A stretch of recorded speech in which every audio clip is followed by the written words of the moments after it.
The following workshop is presented by National Educational Consultant Dr. Jawanza Kunjufu.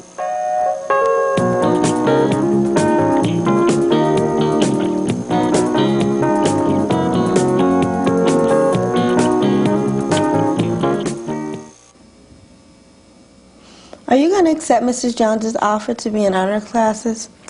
Are you kidding? I can see it right now. All of my friends talking about me and calling me a nerd. I know the feeling. They still call me stuck up because of the grades I get and the way I talk. That's why I dropped out of honors classes. I think it's harder on the brothers myself. If you can't fight, play ball, or get high, you're just not with it. Well, I'm not trying to compare, but sisters are vicious. Listen, why don't we cut ninth period geometry? You want to go to the park? Word, let's get out of here right now. All right, let's go. I'm a consultant across the country in a program titled Closing the Gap between white and black students. The average white European child in our California test is scoring at the 60th percentile. The average black African American child is scoring at the 30th percentile. Now, we believe there are 5 major reasons for this gap. One reason has to deal with teacher expectations. There are many teachers who lower expectations for black students. Another reason for this gap lies in parental involvement. There are some parents that are not involved and supportive of their children's education. Another reason has to deal with student self-esteem. There are many children that do not feel good about themselves, that do not like the way they look. Another reason for this gap lies in the curriculum. It's not motivating, it's not relevant, and also learning style. Children learn in different ways, and many teachers give left brain lesson plans for large numbers of right brain thinking students. But the major reason, or one of the reasons we're going to look at today for this gap, lies in peer pressure. There are 5 major reasons for this gap: teacher expectations, parental involvement, student self-esteem, the curriculum, and peer pressure. And we wanted you to be with us today because we want to look at the impact of peer pressure on academic achievement. What we're getting at is that it's very possible for parents to be doing their job, for teachers to be doing their job, and it all go for naught because the black peer group is more concerned about what kind of gym shoes or sneakers they wear, what kind of clothes they wear, how well they dance, fight, and play basketball. Is there anyone in this audience that has had a negative encounter with peer pressure, a situation where your peer group was not reinforcing academic achievement? Can anyone give some example of how their peer group was not encouraging them to do a good job in school? Anyone? Yeah. Judy? I have an incident like in our class we have free bells, which is like a study hall. And some people who have study hall will ask other students who drive to school, like instead of studying for a test, to take them somewhere to get something to eat or whatever. And if they say no, then they'll say, well, you're a nerd for staying to study. You don't have to study. I mean, study tomorrow when you get home, or, you know. And again, the person that had the study hall had the car. And they were trying to get that person to leave study and go get them something to eat? Yeah. Okay. Anybody else with an example where negative peer pressure did not reinforce academic achievement? Anyone else? An example like that? Where your friends did not encourage you to do a good job in school? Anyone else? With a situation where your peers did not reinforce academic achievement?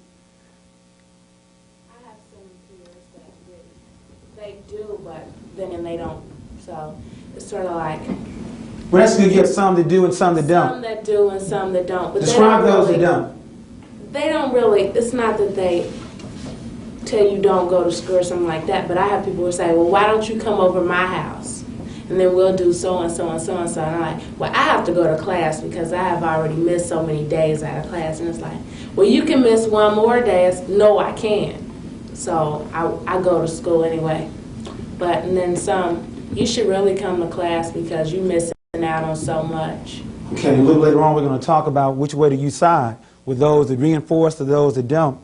In my latest book titled, To Be Popular or Smart, we also interviewed students across the country, those that had good friends and those that had bad friends. And I just want to share with you an excerpt, one of the brothers named Lamont, who was one of the ones influenced by the negative peer group. This is what Lamont had to say. I can get an A on any test I want. It doesn't matter whether it's biology, algebra, English, history, drafting, or gym. In some of my classes, there have been 5 tests, and I've gotten 5 different grades. I've gotten an A, B, C, D, and F. It's hard being serious the entire year. I got too many distractions to be in honors classes. But I don't want my partners to tease me and call me a fag. I usually sit in the back of the class and clown. And sometimes I don't go to class at all. I'm tight with my friends, and the women love me. I don't see the guys respecting the nerds or the women chasing after them. I would like to get A's or B's. It would really get my parents off my back. But I can't be serious for 40 straight weeks. Plus, I'd rather be down with my partners. Has anybody experienced something like that? Where you've got an A, a B, a C, a D, and an F? In other words, you can turn it on when you want to turn it on. You can turn it off when you want to turn it off. But many of us have a real difficult time being serious the entire year. And we have to work on that. I want to look at some questions. I want to ask this group, how do you act white? See, there's a rumor going around Cincinnati. There's a rumor going around that when black youth are doing a good job in school, they get teased. When the brothers are doing a good job in school, they're called a chump or a nerd or a fag. And I've even heard in some cases that when black youth are doing a good job in school, you're acting white. Now that's deep. If being smart is acting white, what does being black mean? I now want to first of all ask this group, how do you act white? And then we'll go into how do you act black. How do you act white?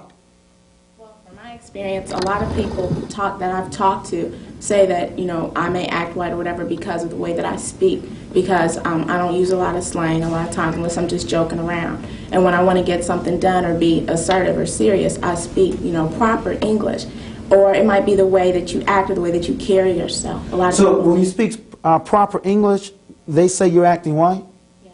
Okay, and what else are you saying? You're saying when you act a certain kind of way? How do you act a certain way that causes people to call you acting white? If you're not like using slang or, you know, walking a certain way or doing certain things that the stereotypical black person would do, then you're acting white. Okay, and remember, if we know what acting white is, we have to also know what acting black is. How do you act black?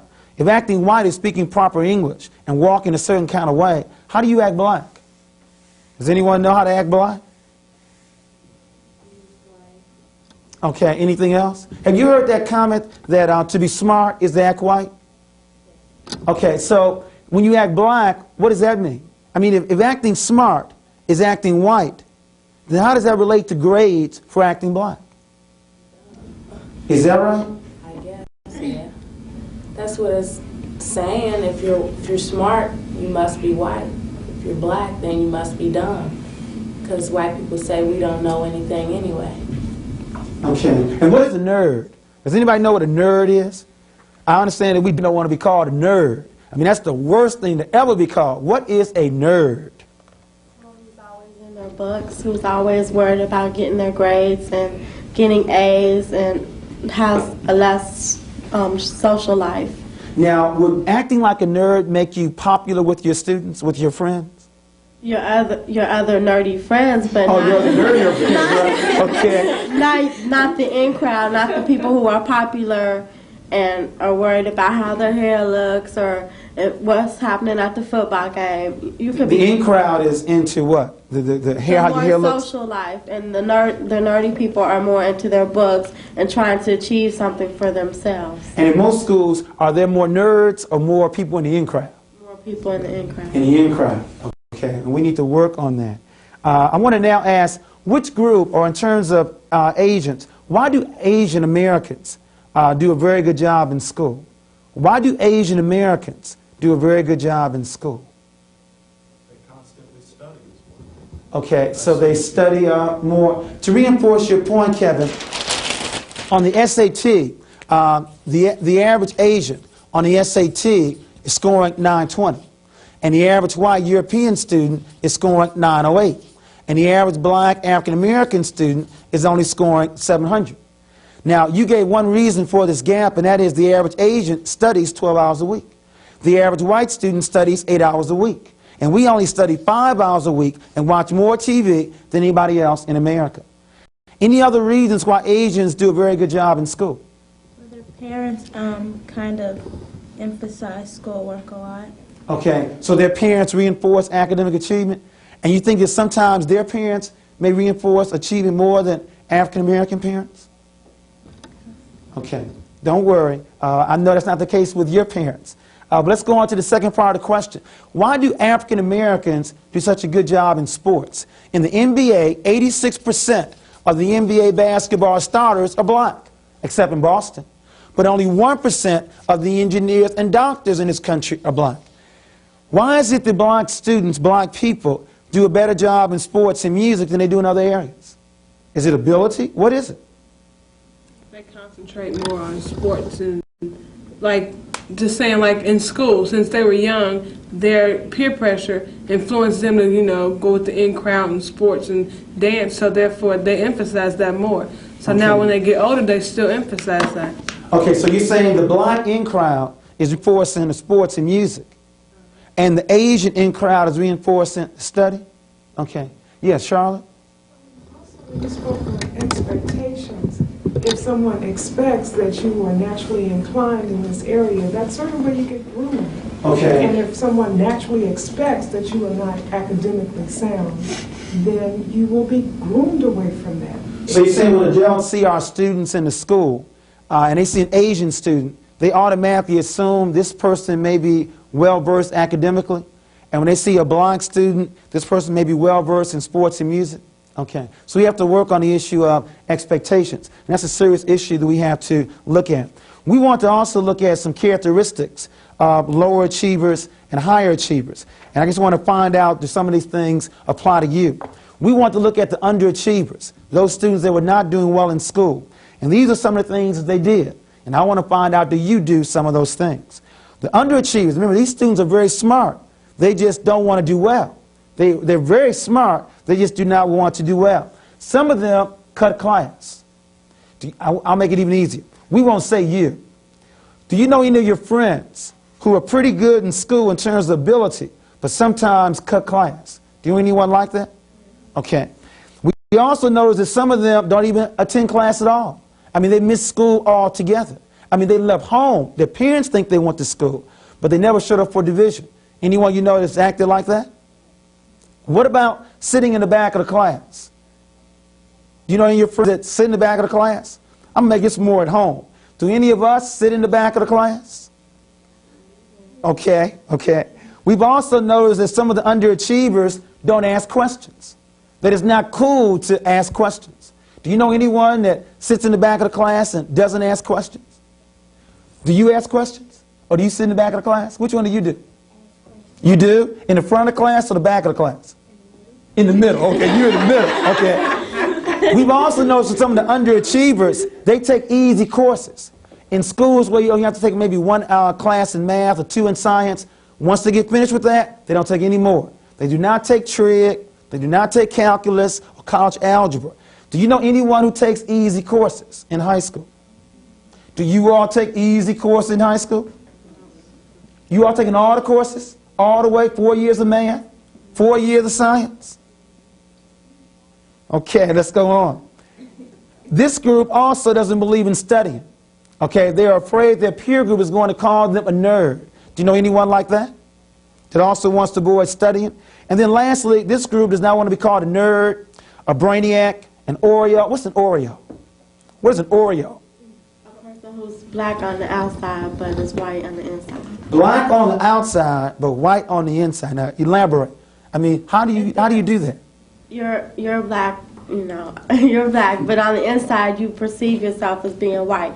You do your work and you hang around a lot of white people and you act white. Okay. And remember, this group surely would not want to be called an Oreo. And last but not least, this group does not speak standard English. They would never go to a museum, and they always listen to black music. They don't listen to classical music or anything else. They have to listen to a certain kind of music. Now, that's the underachievers. But we also have some higher achievers. Is there anyone in this audience who's a higher achiever? Higher achiever. They can tell their peer group no. If you can tell your peer group no, raise your hands. Okay. Now, we will find out right now if you fit into the higher achiever category. Now, this group, though, also wants to be part of the in crowd. In other words, they decided, I'm going to find a way to be smart and still be part of the in crowd. Some of the things they've done is become an athlete. William, as you well know, you can still be a down brother if you can also play basketball. So you're okay if you're on the honor roll. If you also, I mean, you can okay in terms of playing basketball if you're also on the honor roll. So you can do both. or the class clown. Does anyone in the audience know how to be the class clown? I mean, you get A's in school, but you tell good jokes. And because you tell good jokes, then you're part of the crowd. Is there anyone in this audience who knows how to be the class clown? Okay, you all tell good jokes? Good jokes, okay. Another one is they're never caught studying in public. I mean, they get good grades, but no one never sees them studying. Anybody fall into that category? Where you study, you fall in that category? So you get good grades, but no one knows how you got them, right? So you study by yourself. Or another one is they're very independent. How many of you are independent? I mean, you're strong, you feel good about yourselves, you're independent. Very good. Also, some people that have done well in this situation are good fighters. In other words, they're able to tell their peer group, if you don't like what I'm doing, we can go down. Now, your first name in the green is? Right here, you're right. Yeah. Your first name? Ruben. Now, have you noticed that if you can fight, you can also be accepted by your peer group? Because many brothers don't respect how well you can do academically, but they do respect how well you can fight. Is that right? Okay. Some other ones that we heard were the better students, they also tutor the bullies. In other words, you can be accepted by your peer group if you tutor the bullies.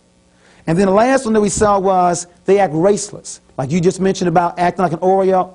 They are black, they are white. They try to walk a fine line in the middle.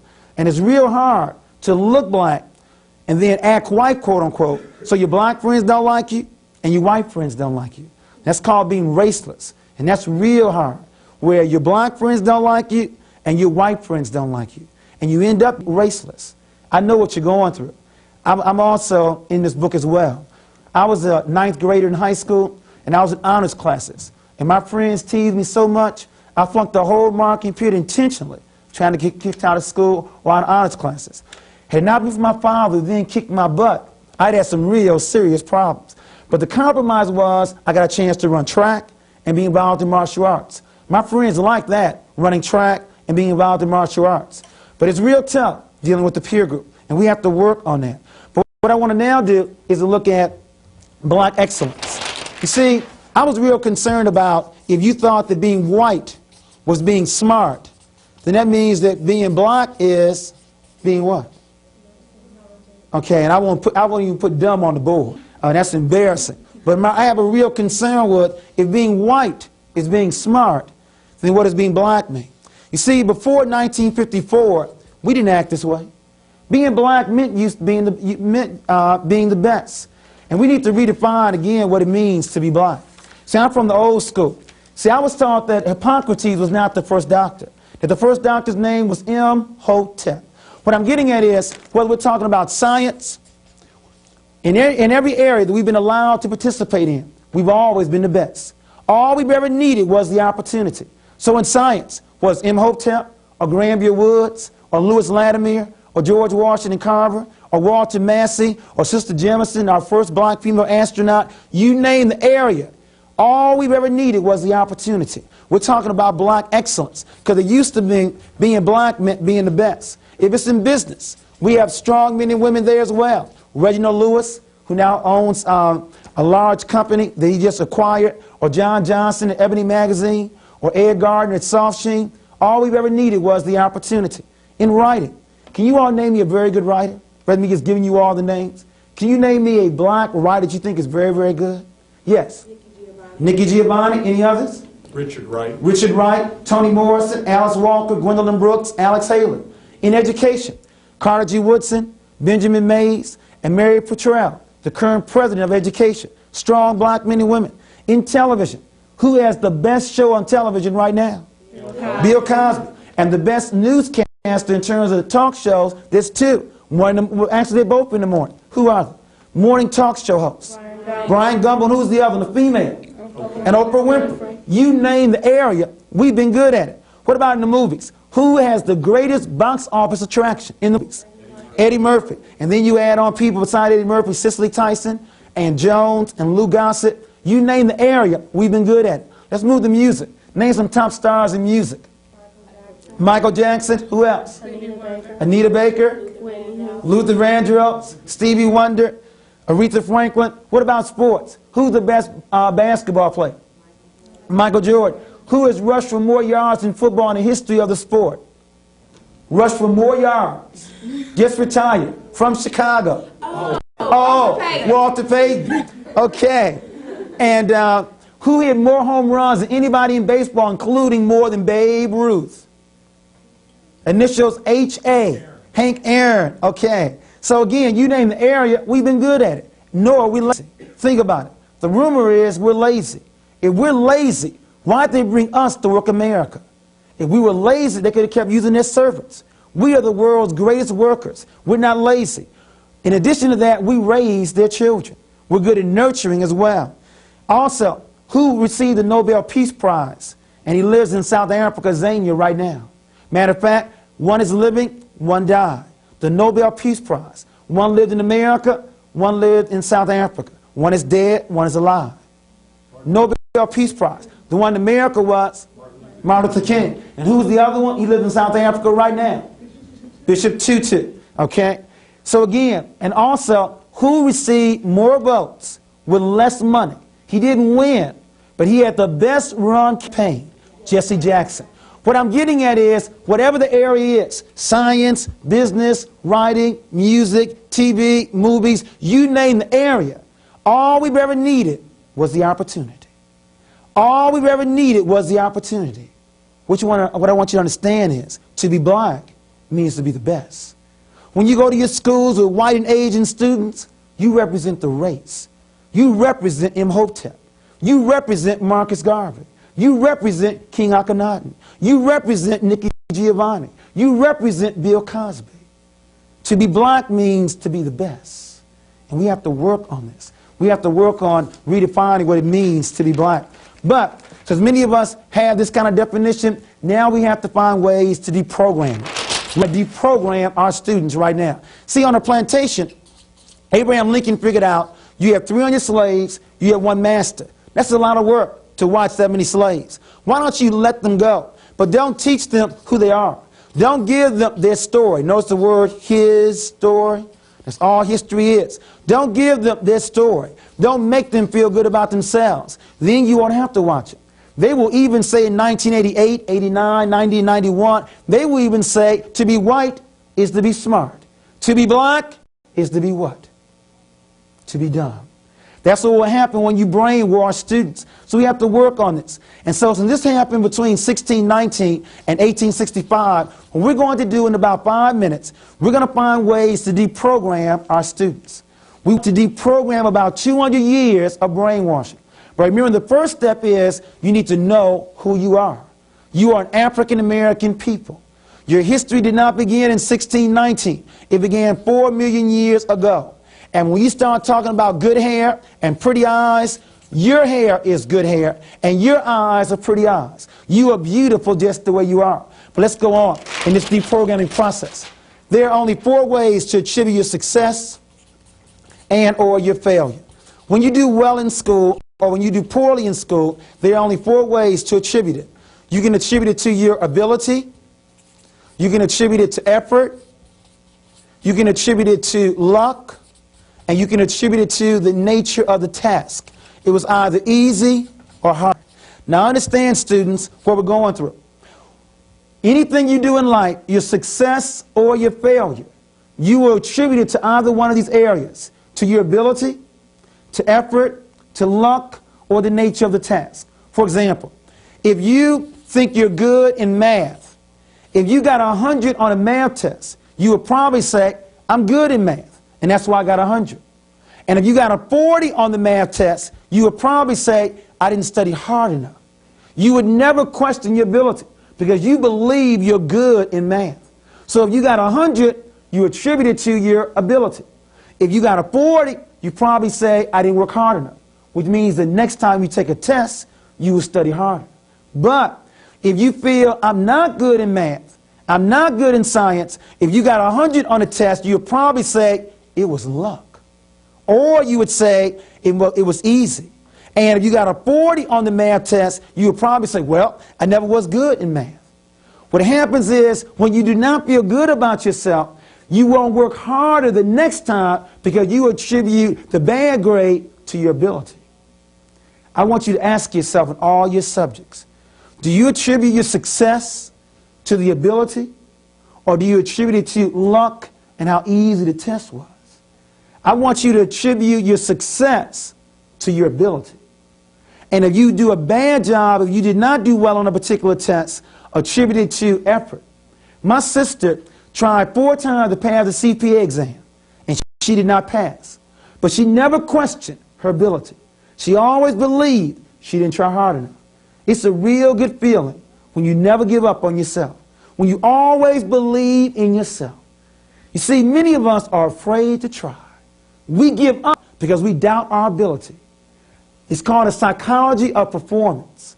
And I want you from this point on to work on attributing your success to your ability and your failure to effort. I want you to always stay at level 1 and 2.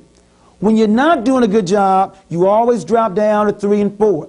Well, I did good on the test because there was luck, or the test was easy. I wish we had time to go around the room and ask you, where do you attribute your success? Where do you attribute your failure? Your success, the ability. Your failure, the effort. Never question your ability. Always believe you didn't work hard enough. Another model we want to give to you is called the box. Those things that are for you and those things that are not for you. See, to be part of the in crowd, a lot of times they put you in boxes. When I went to Illinois State, my friends told me that debate was not for me. They told me that running track was for me. See, I had a track scholarship, and it was blind. I was part of the in crowd to run track. My friends liked that. But when I chose to debate, they said that was not for me. The black students don't do that. I want to now ask this group some questions with regards to what things are for them and what things are not for them. Being a freshman at a black college, is that for you or not for you? Do you envision that, going to a black college? Could that be for you or not for you? What about playing rap music? What about being editor of the yearbook? The winner of a spelling contest? Gangbanging? For you. You said for you. Okay, you nod. I mean, be honest. Be honest on television. Score 21 or better on the ACT. Kind of weak on that. Is that for you or not for you? I mean, do you envision that you could score 21 or 23 on the ACT? See, in order to do anything, you have to see it first. You have to see it before you can be it. Or what about 1200 on the SAT? Is that for you or not for you? What about getting high? Sure, we got a dead audience today. All the nerds are here today. What about being a member of the National Honor Society? Judy? You sure? What about playing basketball? What about getting pregnant? You sure now, aren't you? Not for you? At least not right now, right? What about a D grade point average? You sure? What about driving a taxi when you're 25 years of age? You sure? What about working at McDonald's at 25 years of age? What, being an engineer? For you? Okay. What about selling drugs? Hey, big money selling drugs. You sure that's not for you? What about being a teacher? For you? I like the way your eyes sparkle. We need more teachers. We're losing a lot of good black teachers. On welfare? You sure? Owning your own business? Okay, very good group. We have to work on this because what we've noticed is many of the peer group, they want to put you in boxes. Those things that are for you, those things that are not for you. Can you imagine if I had listened to my friends back in 1970 and chosen not to debate, I wouldn't be here today. My public career as a speaker probably began when I became a debater. But my friends said, that's acting white. They thought that running track was acting black. They thought that debating was acting white. We have to really work on this. Those things that are for you, those things that are not for you. And you know what's interesting? There's this theory called a crab theory. A theory that says many of us try to pull somebody down. See, there's only 2 ways to be somebody. Either uplift yourself, which requires work, or tear somebody else down, which requires talk. What's interesting is the in crowd, they don't pull down the athlete, but they pull down the scholar. See, if they were jealous, they should also be jealous of the athlete too. But maybe the real issue is because they believe that black people can do this. That's okay. But when someone like you all do a good job in academics, shows they too could do a good job. And they don't want anyone to know that black folks can also do well academically. So they pull this group down. If the cram theory was legitimate, both groups should be pulled down. But most peer groups pull down the scholar, not the athlete. They praise the athlete. They don't praise the scholar. We have to work on that. But let's spread this around. Beyond the issue of students and the issue of deprogramming, I want to also move to the parents. We want to look at some ideas from the parents as well, because many parents also have children that may be affected by peer pressure. First of all, I believe that good parents know who their children's friends are. Secondly, good parents invite their children's friends over to get to know them better. And many times, they program their child's peer group to make sure they run with the right group. My parents made so sure I didn't run into a gang in Chicago. They enrolled me on a track team. I had to run cross country, indoor track, outdoor track. Had me running around a track rather than running around a street. First of all, good parents know who their children's friends are. They invite them over to get to know them better. And third, they program their child's peer group. Are there any parents in the audience that want to share some experiences they've had where their children have also had some encounters with peer pressure? Any comments from the parents?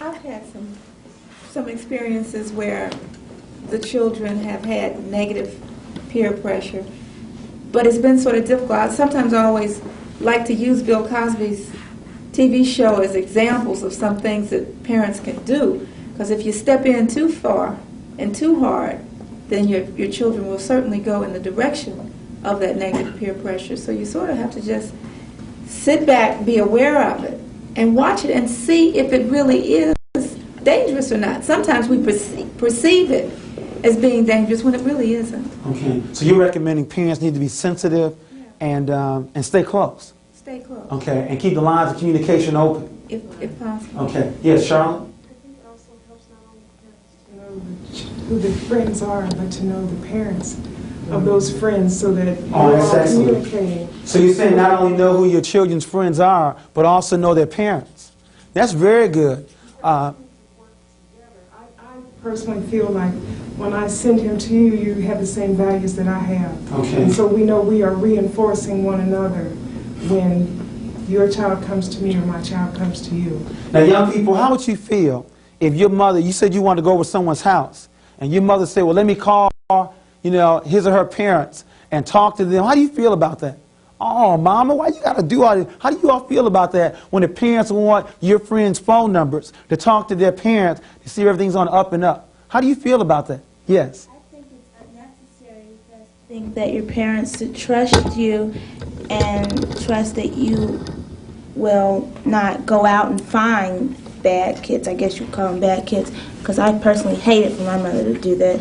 Is that right? Yes. Cheryl, what do you think about that? We have a young person here that says she thinks it's unnecessary. You should trust me. Okay.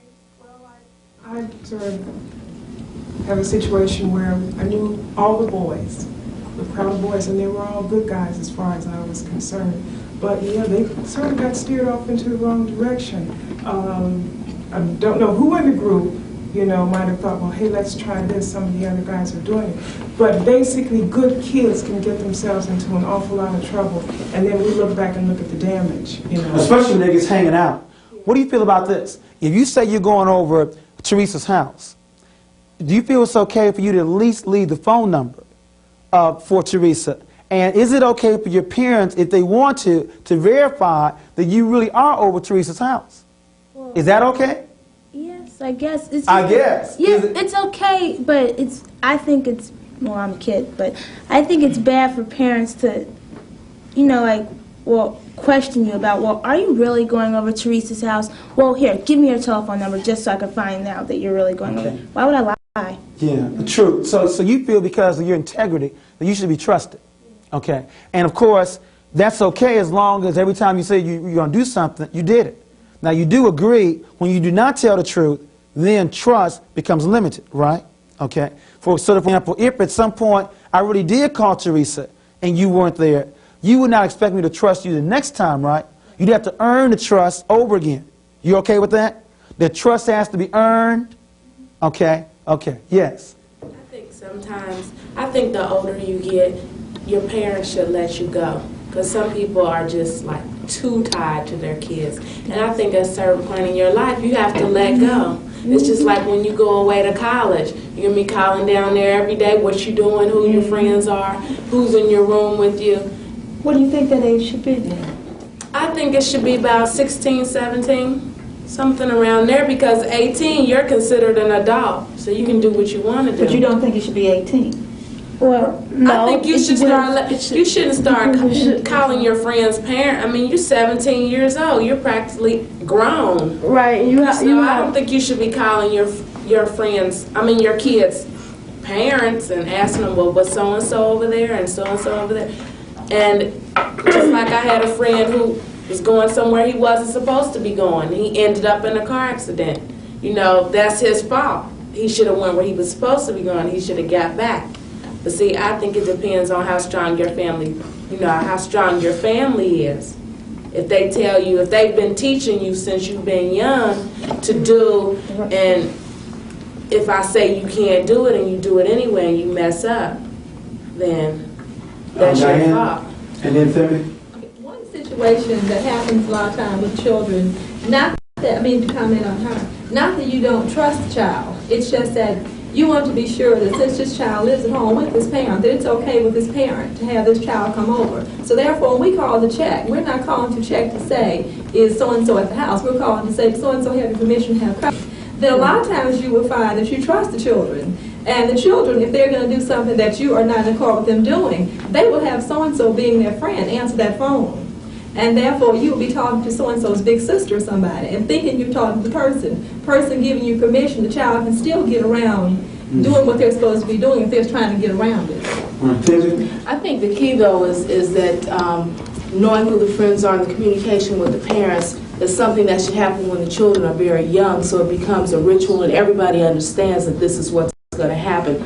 By the time the child is 16, 17, and 18 years old, hopefully that foundation of expectations on both ends has already been set, and then the trust could begin to build even more at that point. True, and reinforce that point. A lot of times what good parents also do is they have check back every so often.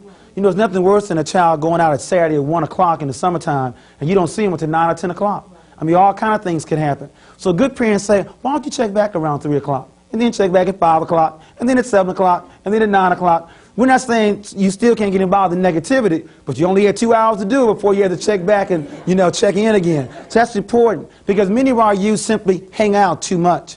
But beyond the issue of this one, I also want parents to begin to ask their students about what it means to be black. The session we just went through, we want all the parents to ask their students, what does it mean to be black, and what does it mean to be white? See, a lot of times, this could be going on right inside your house, and you didn't even know. You didn't know that your children had this negative image of being black, and this very positive image of being white. We want all parents to have a dialogue with their students about what it means to be black. And we also want you to begin to teach more black history in your homes. And not just black history, a new term, black future, black present. Many of our youth are tired of hearing about the old greats, way back when. Are there any contemporary black men and women that are also doing something well? Teach that also in your house as well. But to put you all back together, I now want to ask the students and the adults, what is a friend? Young people first. What is a friend? Someone who you can rely on and who is trustworthy and who respects you. Okay, so a friend is someone trustworthy and dependable and you can rely on. A true friend. Yeah. A true friend. Wait. Now we get these code words, true friend. Okay, I just said friend. You mean you can have some other kind of friends? Yes. Okay, so let's use your vernacular. We have true friends. What other kind of friends can you have? You have acquaintances. Acquaintances, okay. Or you can have just social people that you hang around, So like associates? Right. Okay. Okay. What's an associate, Quayla? Person that you just with when you ain't got nobody else to be with. Okay. So they're not really your friend, but someone you can sort of hang with when there's no one else to hang with? Okay, yeah. A friend is someone who will accept you for who you are and not for what you do, what you wear, or, you know, who you hang with. A friend is someone who accepts you no matter if you're not in the in crowd. So you can depend on them, they're reliable, and it's unconditional. Let me ask you this. Would a true friend do something negative to you?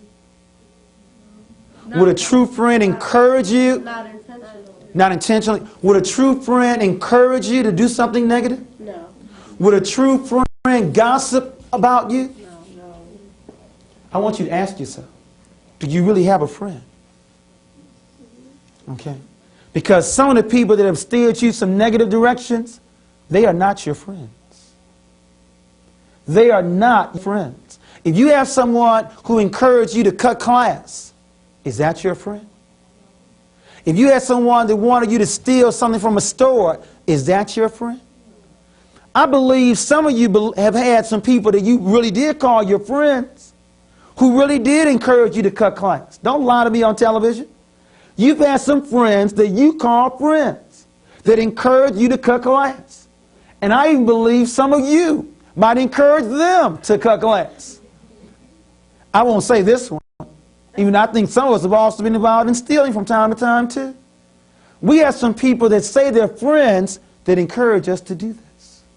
And you have to watch that. Because they are not your friends. Now I want to ask you, for people that encourage you to do negative, why would you still want to be with them? And if it's harder talking about you, we'll talk about other people. Why do you think some people have people that they call friends who encourage them to do this? They want to be part of the in crowd. They want to be able to fit in. Okay, so typical situation of the in crowd. You have 9 people. You have 5 people that are being negative. You have 3 people being positive. Now it's your vote. Now, you have 5 being negative, 3 being positive. You have to decide which way you're going to go. Many of us, of course, choose to fall in right here because they outnumber this one. Simple majority, party in crowd. Another one I think I hear a lot of times is those are my parents' rules. Many young people do not like following their parents' rules. Anybody want to testify on that? Just simply break rules because it's their parents' rules. I just want to be me, and whatever they say, I'm going to do the exact opposite. Have you ever known anyone like that? If my parents say yes, I'm going to say no. If they say 10 o'clock, I'm going to say 11 o'clock.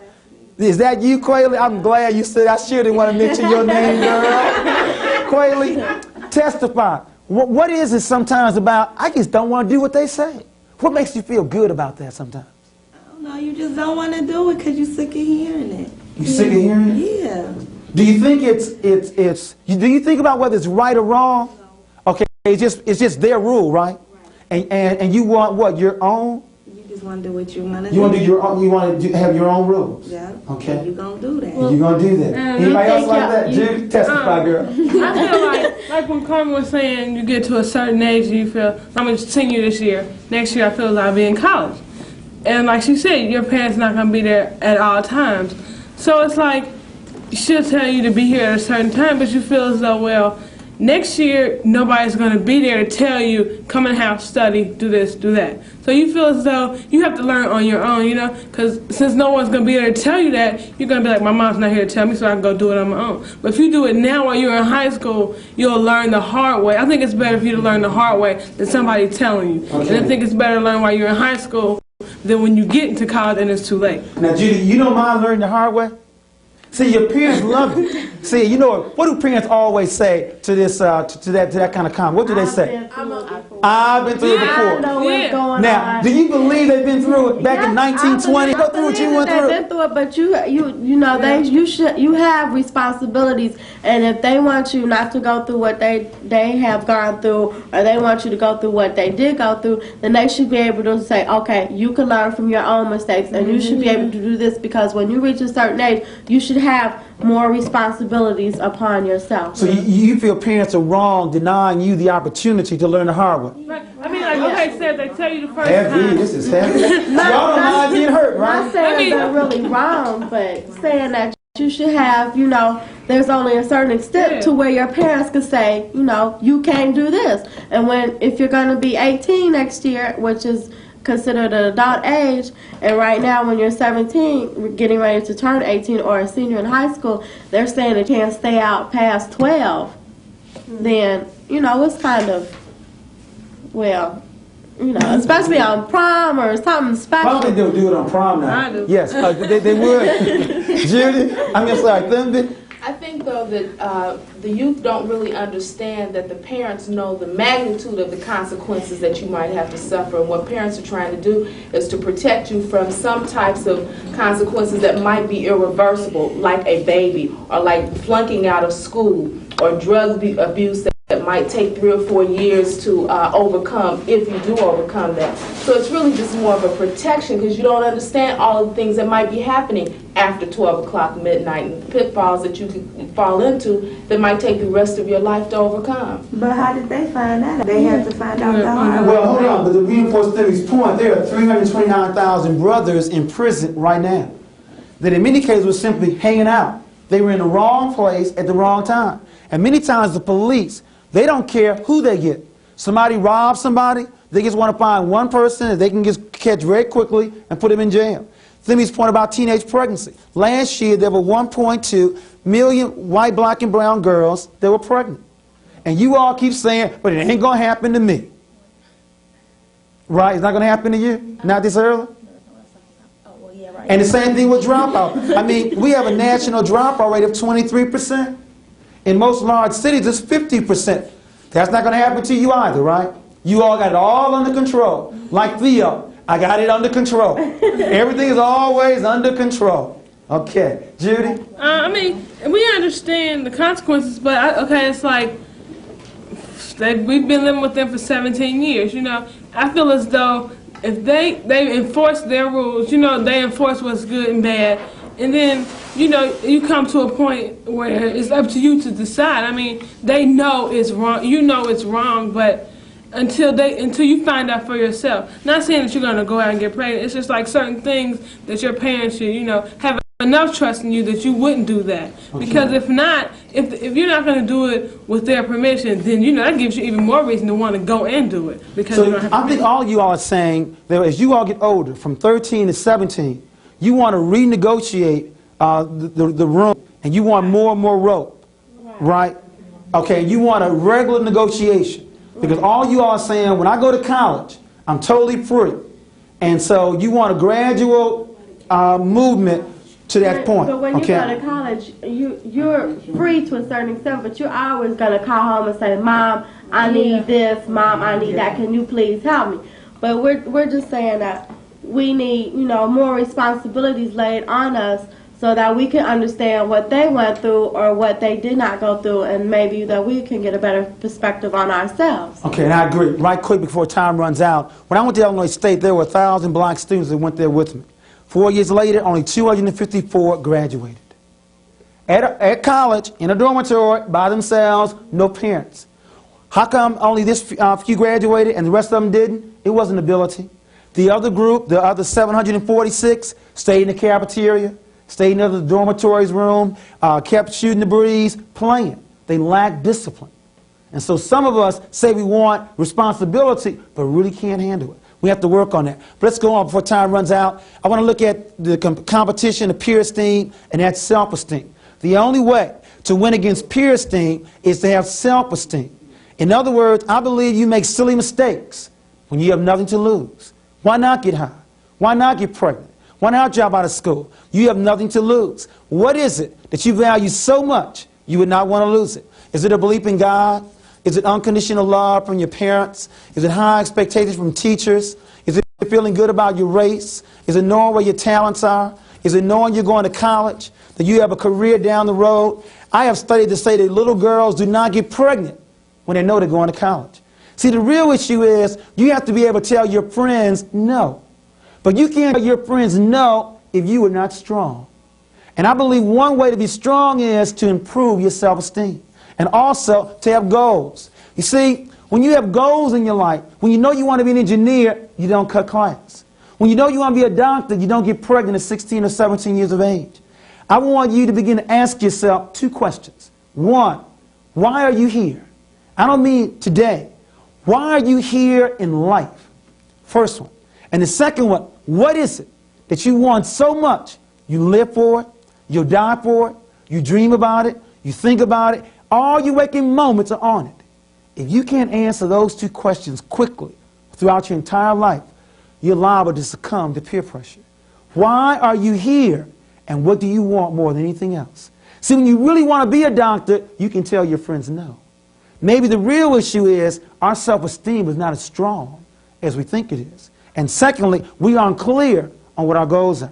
But beyond the issue of students, beyond the issue of parents, I want to also move now to the teachers. I want to talk about cooperative learning. Here's a typical situation in a classroom. You have 30 students in a classroom, and many teachers grade on the curve. Now, one student scored a 98. The next highest student scored a 79. Everyone else was below them. Now, young people, if you had a situation like this, where there were students in a class, and one person scored a 98, and the next highest grade was 79, of course, they got the A, this one probably got a B, and everybody else got C's and F's, how would you all feel about this student? Be mad, okay? Well, that's what happens when you have I more important than we. But in cooperative learning, rather than an individual grade, we're going to have a team grade. We're going to have the Lakers, we're going to have the Bengals, we're going to have the Ashanti, we're going to have 6 teams of 5 players. And so therefore, the one that scored a 98 and the one that scored a 39 are going to be on the same team. Now, in this situation, rather than being mad at each other, the one that got the low grade is going to be encouraging him to get even a better grade. And this one is going to be encouraging this one to get a better grade. We're now going to study together. We're going to reinforce each other.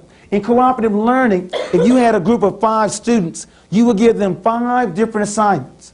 And they then would have to work with each other to teach each other what was learned. What we found out is sometimes the students can present the idea better to each other than even the teachers can. They can break down Marcus Garvey or an algebraic equation sometimes better than the students can, or better than the teachers can. And so cooperative learning works. And what else I like about this is, in cooperative learning, you no longer have teachers saying, sit down, be quiet, get back to work. Because in this situation, they're working together. And I think this is a better way to deal with peer pressure. We may never be able to reduce the impact of peer pressure. But what we can do is infiltrate the peer group and get them to work with each other to reinforce academic achievement. If we can do that, then maybe we can turn some of this around. Cooperative learning works, and we've got to find ways to look at this. Some other ideas with regards to peer pressure is the community. And before I do that, one other quick point on the classroom, on schools.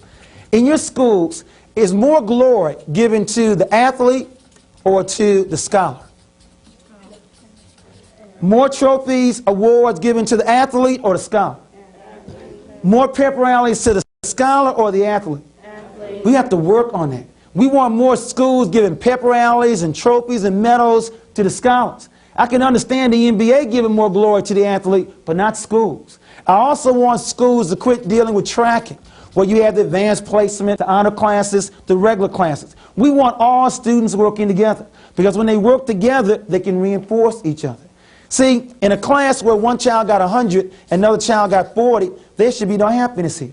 The one that got 100 should be helping the other child that received 40. What Jesus said, what you do to the least of these, you also do unto me. See, the Asians study together. Black folks need to study together. We always study by ourselves. We need to start studying together and reinforce each other. And then lastly, for the community. In the black community, are there more programs that work with black youth in sports and in music, or are there more programs helping black youth in math and in science and in language arts? Which one? Sports and music. So you see, adults, we are giving our youth negative messages. Not only do schools give more glory to sports and music, but so does the community. There are all kinds of programs in Cincinnati, LA, Baltimore, Detroit to reinforce sports and music. But where are the academic programs for math and science and language arts? NAACP has one. It's called AXA. Upward Bound is another very good one. We need more programs that reinforce academic achievement. And you know what's interesting? The rumor is we have a shortage of black men. There's not a shortage of black men to be Little League baseball coaches, to be basketball coaches, but where are the black men in math and in science and in language arts? I don't believe it's our young people's fault. I believe the reason why we have figures like this, remember I gave this figure in terms of the MBA and engineers, I believe it's because the black community reinforces this. We have a lot more programs in sports and music than we do in math and science. And we have to begin to work on these kinds of issues. Are there any questions or closing comments from the group with regards to how we can monitor peer pressure? We've tried to first of all look at its impact and then look at what students can do, what parents can do, what teachers can do, and we also want more community activists to design programs in math and science and language arts. Any closing comments from the group? Yes? You made a statement earlier that if you're strong, you could, turn the pressure away if you're positive about yourself. And I believe that it all starts, when you're young at home with the parental relationship. And as you all grow, with your parents and stuff, and you have trust, and you do good in school, your parents monitor you or whatever, that it'll grow and you'll be more confident in yourself. And so when that pressure comes, you'll be able to turn it away. Or maybe. So you recommend parents to become involved very early. Yes. And you want more programs in the classroom and the community that start working with peer pressure at a very early age. Yes. Okay. Any other closing comments from anyone? Both adults and young people. I think that we could begin by looking at ourselves because we individually are part of that peer group that we're talking about. And if we decide among ourselves that we're going to elevate some things, for example, like engineering and math, etc., then we become a peer group and then we can dictate. Right. And in closing, remember, to be smart is to be black. Being black means black excellence. Now remember at the beginning, we had a negative encounter between peer pressure. Now let's look at a positive interaction between a brother and a sister that handle peer pressure very well. Quayle, we need to take this chemistry test seriously. Yeah, you're right, Kevin. Why don't you take 3 chapters and I'll take the other 3 and we'll just study together? Sounds good to me.